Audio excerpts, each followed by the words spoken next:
성범죄 가해자에게 손해배상 청구를 했는데 내 인적사항이 판결문에 기재돼 송달됐다. 여러분이라면 어떠실 것 같습니까?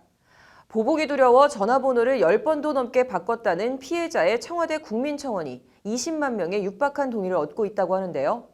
민사소송에서 피해자가 보호받을 수 있는 방법은 없는지 김태현 기자가 알아봤습니다. 국민청원에 올라온 성폭력 피해자의 집 주소와 주민번호 등을 가해자에게 보내는 법원을 막아주세요라는 게시물입니다. 참여 인원이 청와대 답변 요건인 20만에 육박했습니다.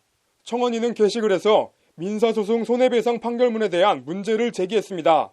민사소송을 제기했더니 자신의 집 주소, 실명이 그대로 기재된 판결문이 가해자에게 송달됐다는 내용입니다. 내년 8월 가해자가 출소하는데 불안한 마음에 전화번호를 10번 넘게 바꾸고 유서까지 써놨다는 것이 청원인의 주장입니다.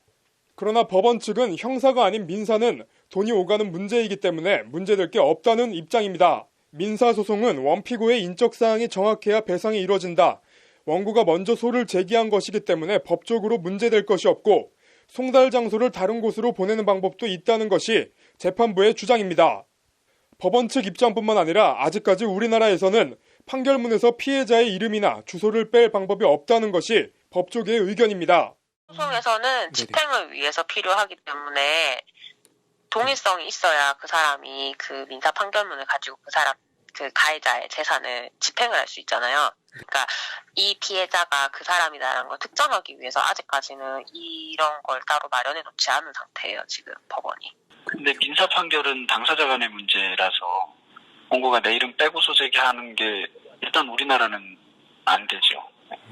미국이나 이런 데는 뭐 존도 이렇게 써서 소를 제기하기도 하는데 글쎄 우리나라는 당사자주의이기 때문에 그렇게 하기는 좀 현재 법성으로는 전혀 어려울 것 같고 때문에 피해자의 신원보호를 위해 편법을 쓰는 경우도 있습니다.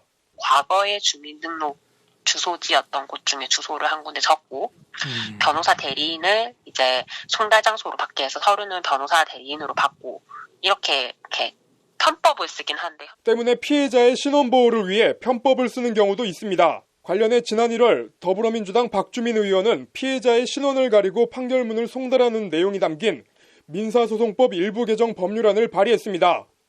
신체의 안전을 현저히 해칠 우려가 있는 경우에는 사건 관계인의 성명 등 개인정보가 공개되지 않도록 하는 조항과 손해배상 청구의 경우 직권 또는 원고의 요청에 따라 원고의 성명과 주소 등 신원을 가리는 내용을 담고 있습니다.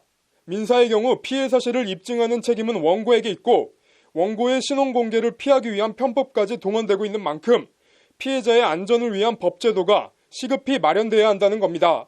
하지만 법안은 현재까지 국회에서 계류 중입니다. 피해자의 인권보다 행정적 편의가 우선시되고 있는 우리나라 민사 판결문. 국민들에게 다가서는 열린 법원이 되겠다는 사법부의 포부가 왜 국민들의 법 감정을 고려한 세밀한 민원에까지 미치지 못하는지 좀처럼 바뀌지 않는 법원의 담 높은 행정이 아쉬운 때입니다. 법률방송 김태현입니다.